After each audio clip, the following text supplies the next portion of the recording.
1787 में जो slum area है, आज वो देश दुनिया में सुपर पावर है और डॉक्टर डी स्क्वायर का इस्तेमाल करते हैं दवा और दूर। तो लोगों ने भविष्यवाणी की कि ये कंट्रियां पांच बहुत चलेंगी तो 5 साल चलेंगी, इससे ज्यादा चल ही नहीं पाई। जब इन्होंने इंडस्ट्रियल रेवोल्यूशन का सहारा लिया, इससे किस में परिवर्तन आया? इकोनॉमी में। जो पुराना स्ट्रक्चर था वो खत्म हो गया। What is polity? Guardian of economy.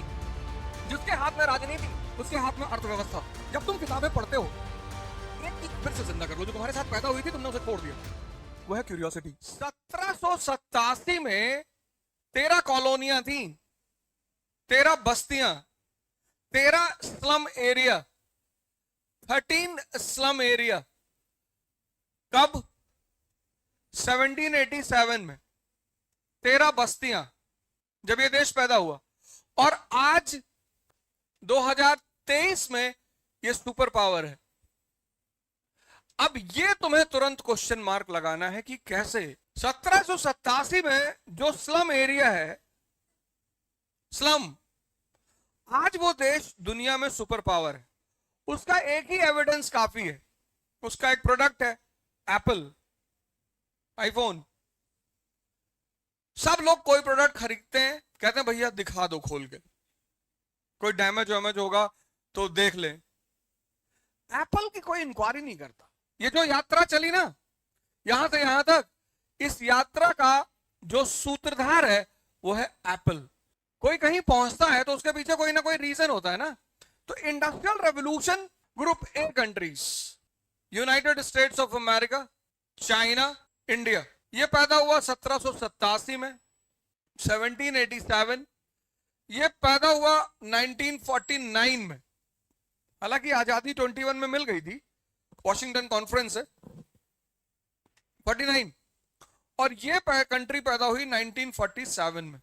और जब ये कंट्रियां पैदा हुई, इनकी हालत बहुत खराब थी। इनका वेट 300 ग्राम था, 400 ग्राम, इससे ज्यादा नहीं था। 400 ग्राम वेट, लीवर में इंफेक्शन, चेस्ट में पानी भरा हुआ था, टीबी के सिम्टम्स दिखाई पड़ रहे थे। और डॉक्टर डी स्क्वायर का इस्तेमाल करते हैं। डी स्क्वायर का मतलब दवा और दुआ। तो जब ये कंट्रियां पैदा हुई और इनकी ये हालत थी, तो डॉक्टर ने कहा कि भैया ये तो काम करेगी नहीं, दुआ करो। और दुनिया के जो बड़े बड़े इंटेलेक्चुअल थे, उन्होंने कहा ये कंट्रियां 5 साल से ज्यादा नहीं चलेंगी। लोगों की आदत होती है ना भविष्यवाणी करने की। तो लोगों ने भविष्यवाणी की कि ये कंट्रियां 5 बहुत चलेंगी तो 5 साल चलेंगी, इससे ज्यादा चल ही नहीं पाएंगी, टूट जाएंगी, बिखर जाएंगी, खत्म हो जाएंगी, चलेंगी नहीं। ये सुपर पावर है आज, ये इमर्जिंग सुपर पावर है, और ये इकोनॉमिक और पॉलिटिकल पावर है। सारी भविष्यवाणी बेकार चली गई। अब सवाल ये उठा कि ऐसा हुआ कैसे, क्यों, क्या, किसकी भूमिका थी, इसके पीछे क्या घटना घटी। दूसरी तरफ अगर तुम देखो तो group B countries, Syria, Iraq, Pakistan, जब ये कंट्रीज पैदा हुई, इनका वेट था 8 किलो, 7 किलो, 6 किलो के बच्चे, बड़े हैवी हैवी बच्चे पैदा हुए। सिजेरियन, नॉर्मल तो हो ही नहीं सकता था, तो सिजेरियन बच्चे पैदा हुए, अब हैवी हैवी, और इनके सशक्त गार्जियन। 1932, 34, 47। लेकिन आज खत्म। सीरिया कहीं है नहीं, इराक गायब है, और पाकिस्तान आईसीयू में है।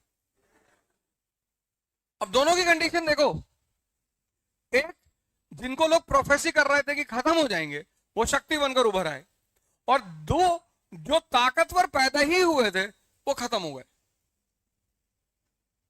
अब यहां पर एक क्यूरियोसिटी तुरंत पैदा होगी कि यार ऐसा क्यों हुआ। जब तुम किताबें पढ़ते हो, एक चीज फिर से जिंदा कर लो जो तुम्हारे साथ पैदा हुई थी, तुमने उसे छोड़ दिया, वो है क्यूरियोसिटी। इसको फिर से जिंदा कर लो।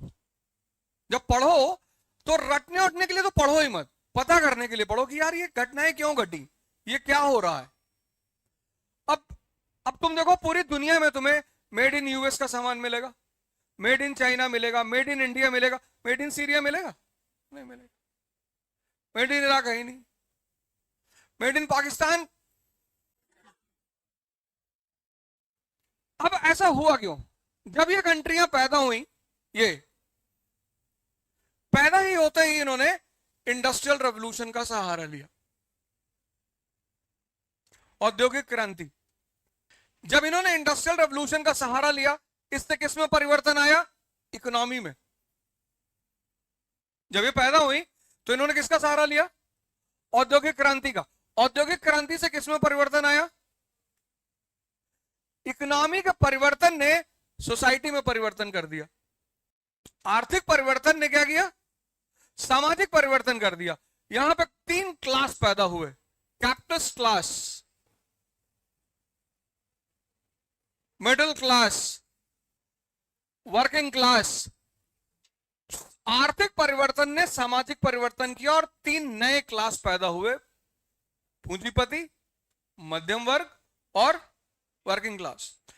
इन तीनों क्लासों ने जो पुराना स्ट्रक्चर था वो खत्म हो गया। अब इनको एक नई आइडेंटिटी मिल गई। कौन सी? American, Chinese, Indian. जो पुरानी आइडेंटिटी थी वो खत्म हो गई। अब इनके पास एक नई आइडेंटिटी पैदा हो गई। कौन सी आइडेंटिटी? अब ये अमेरिकन है, अब ये चाइनीज है, अब ये इंडियन है। यहां जब ये कंट्रीज पैदा हुई, कोई इंडस्ट्रियल रेवोल्यूशन नहीं हुआ। तो जब इंडस्ट्रियल रेवोल्यूशन नहीं हुआ, इकोनॉमी पुराना स्ट्रक्चर, सोसाइटी पुराना स्ट्रक्चर, वहां क्या हुआ? इकोनॉमी भी चेंज हुई और सोसाइटी भी चेंज हुई। आज सीरिया की प्रॉब्लम क्या है? आज सीरिया की प्रॉब्लम है सिविल वॉर। किसके किसके बीच में? शिया और सुन्नी के बीच में। कितनी परसेंट शिया पॉपुलेशन? 13%। कितनी परसेंट सुन्नी पॉपुलेशन? 69%। आज सीरिया की सबसे बड़ी समस्या क्या है? Civil war. किसके बीच में? शिया और सुन्नी। कितने परसेंट शिया? 13। कितने परसेंट सुन्नी? 69। दोनों मिलाकर टोटल कितना परसेंट हुआ? 82। Remaining Coptic Christians. ये तो बेचारे अलग ही रहते हैं, इनसे तो मतलब ही नहीं कि वहां क्या हो रहा है। इनके बीच लड़ाई चल रही, शिया और सुन्नी के बीच। अब सीरिया का शासन किसके हाथ में? इनके हाथ में। पॉलिटी इनके हाथ में। किसके? शिया के हाथ में। What is polity? Guardian of economy. जिसके हाथ में राजनीति, उसके हाथ में अर्थव्यवस्था। अब सारा ठेका पट्टा सीरिया में किसके पास जा रहा है? शियाओं के पास। ये देखो, यहां औद्योगिक क्रांति हुई नहीं, वहां औद्योगिक क्रांति हुई, यहां हुई ही नहीं। ओल्ड ऑर्डर सर्वाइव कर रहा है। तो what is the role of industrial revolution in modern world history? आधुनिक विश्व इतिहास में औद्योगिक क्रांति का क्या महत्व है? It strengthens the concept of nation and nationalism. लिखो ज्वाइन करके इसे। Industrial revolution in modern world history plays the important role in strengthening the concept of nation and nationalism.